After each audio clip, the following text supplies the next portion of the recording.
بسم الله الرحمن الرحيم. الرحمن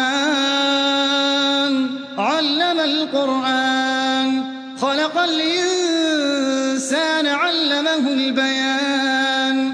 الشمس والقمر بحسبان والنجم والشجر يسجدان.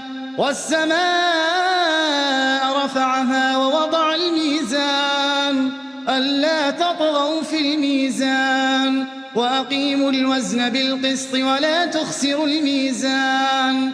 والأرض وضعها للأنام فيها فاكهة والنخل ذات الأكمام والحب ذو العصف والريحان.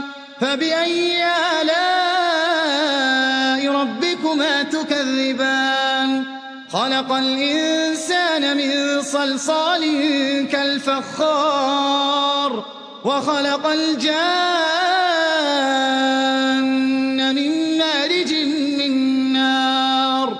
فبأي آلاء ربكما تكذبان؟ رب المشرقين ورب المغربين. فبأي آلاء ربكما تكذبان؟ مرج البحرين يلتقيان بينهما برزخ لا يبغيان. فبأي آلاء ربكما تكذبان؟ يخرج منهما اللؤلؤ والمرجان. فبأي آلاء ربكما تكذبان؟ وله الجوار المنشآت في البحر كالأعلام. فبأي آلاء ربكما تكذبان؟ كل من عليها فان ويبقى وجه ربك ذو الجلال والإكرام. فبأي آلاء ربكما تكذبان؟ يسأله من في السماوات والأرض كل يوم هو في شأن.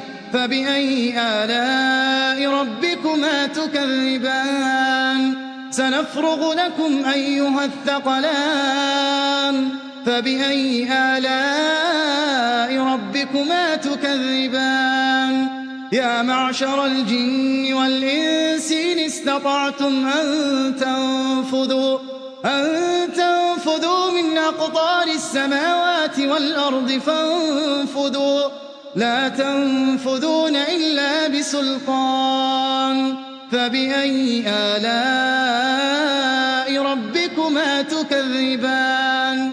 يرسل عليكما شواظ من نار ونحاس فلا تنتصران. فبأي آلاء ربكما تكذبان؟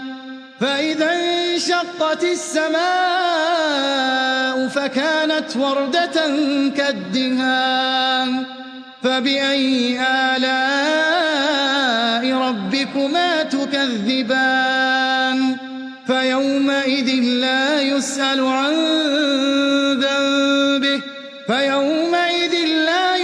عن ذنبه إنس ولا جان.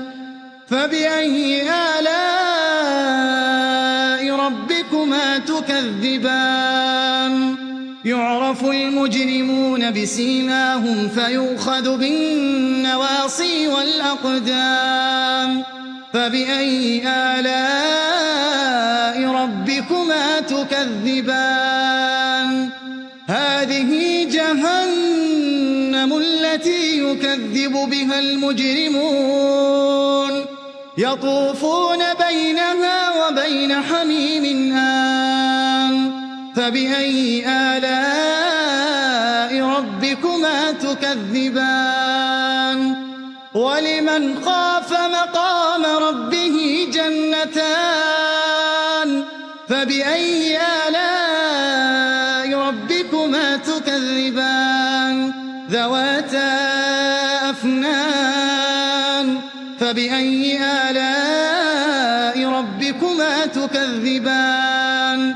فيهما عينان تجريان فبأي آلاء ربكما تكذبان فيهما من كل فاكهة زوجان فبأي آلاء ربكما تكذبان متكئين على فرش بطائنها من استبرق وجنى الجنتين دان فبأي آلاء ربكما تكذبان فيهن قاصرات الطرف لم يطمثهن إنس قبلهم ولا جان فبأي آلاء ربكما تكذبان كأنهن الياقوت والمرجان فبأي آلاء ربكما تكذبان هل جزاء الإحسان إلا الإحسان فبأي آلاء ربكما تكذبان ومن دونهما جنتان فبأي آلاء ربكما تكذبان مدهامتان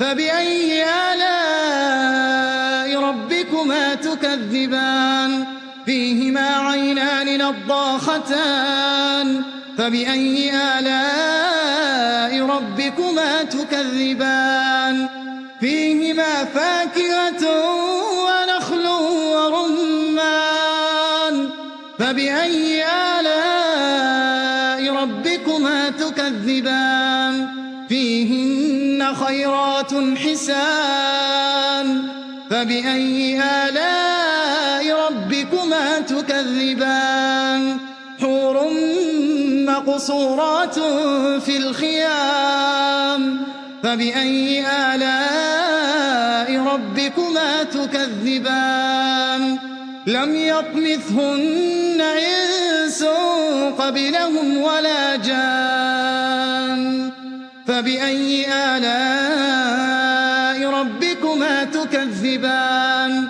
متكئين على رفرف خضر وعبقري حسان فبأي آلاء ربكما تكذبان تبارك اسم ربك ذي الجلال والإكرام